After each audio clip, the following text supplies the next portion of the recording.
You know, there was a time not that long ago that non-alcoholic mixed drinks were thought of as little more than flavored syrup and soda water. But these days, alcohol-free cocktails are proving they can be just as sophisticated as the real thing and just as satisfying too.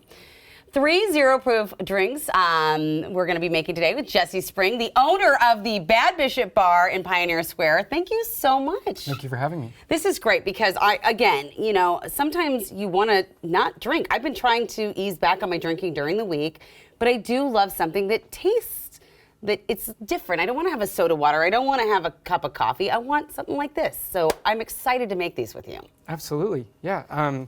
It's been really fun to watch how things have developed where people want to have a cocktail experience, but maybe they just don't feel like drinking that day. Right, you know? totally. So we can try that. And it's also the making of the cocktail, I think, that is really relaxing as well. So the first one we're going to be making is the Non Corleone. Like that little pun on Don Corleone. Absolutely. So kind of a Negroni riff, which will be sort of a sweet vermouth, typically a bitter, and then sort of your gin substitute. Okay.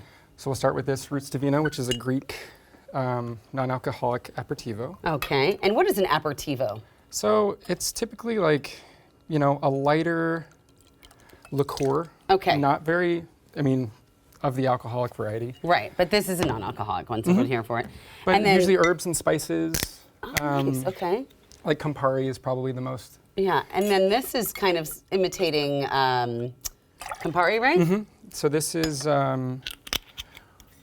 Wilfred's Bitter Orange and Rosemary. Neat. And then this is the Wilderton Luster, which is a botanical non-alcoholic spirit.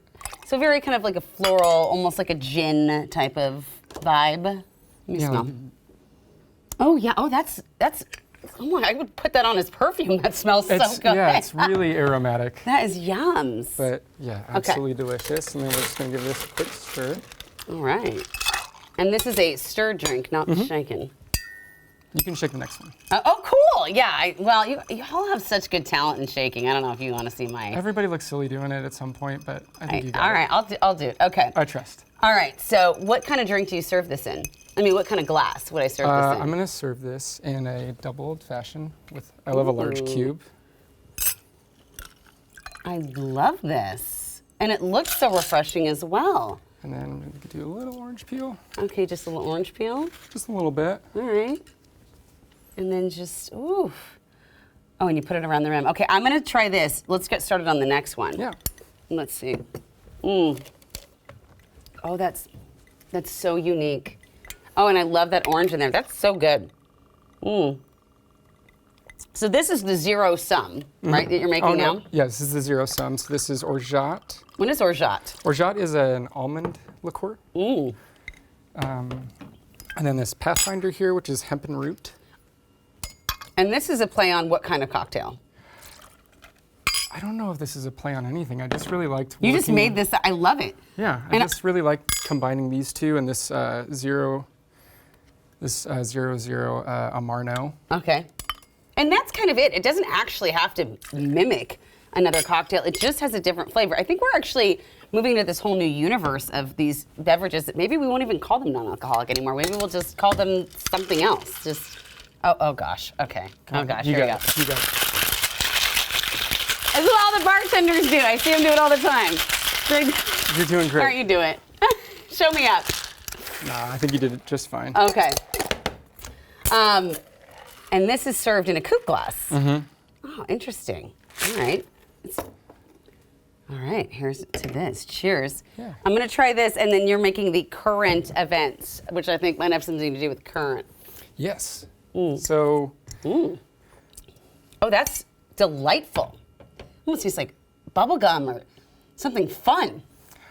This is delightful. I like this. I like all of these so far. Okay, go ahead. Get started with the current events. So this is a blackcurrant shrub, which we made in-house that is really, really simple to make, just like any sort of fruit vinegar.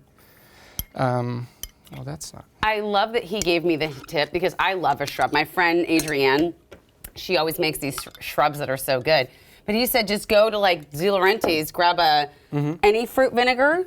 Literally, and then you just combine it equal parts with sugar. Okay, like simple syrup sugar? Or? Oh, just like by weight, just like sugar and the vinegar. And just mix it all together? Yeah, that's it. like just overheat. Okay. And it'll combine, and then it's shelf stable, and it's wonderful. And then just gonna top with some Topo sparkling. Chico? It's the best. I love Topo Chico. As you finish that up, how did you get started doing this? I mean, you own a bar, but you were thinking, hey, we need to just kind of take a twist on cocktails. Well, I mean, dry January is definitely something that has grown a lot over the last few years, but I've just noticed more and more people Extending that through the year, right? Well, and even if someone's like not necessarily being, sober or not necessarily doing dry January, sometimes people just like, oh, I just don't feel like drinking tonight, but I don't want to, I don't want to miss out on social time. Right. And so I've noticed over the past few years, it's really started to grow a lot more. I noticed you can't not feel social when holding a coupe glass.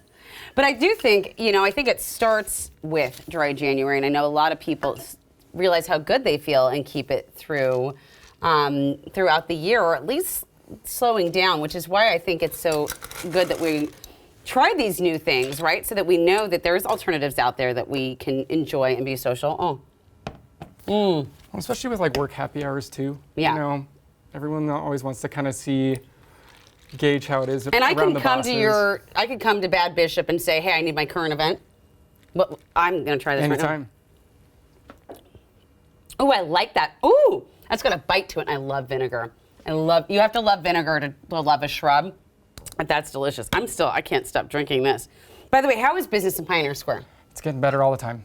That's awesome. It is so beautiful to go to Pioneer Square, and it's just so much of our history there. It's a really special date night or just going out with friends. I mean, there's so many. I mean, the art scene is really burgeoning. It's coming back in a way that it hasn't been for a long time. People are going back to work. There are events. I mean, 30 plus businesses have opened in the last year. That's so great to alone. hear. Like, it's really, really growing in so many ways, and it's really been fun to see it month after month, just getting better all the time. I'm so glad because it is such a special part of Seattle, and it's such a special part of our history, like I mentioned. Thank you so much. Thank you, I'm coming. Annie. I'll be down to get my zero sum because this is delicious. I think it's my favorite one.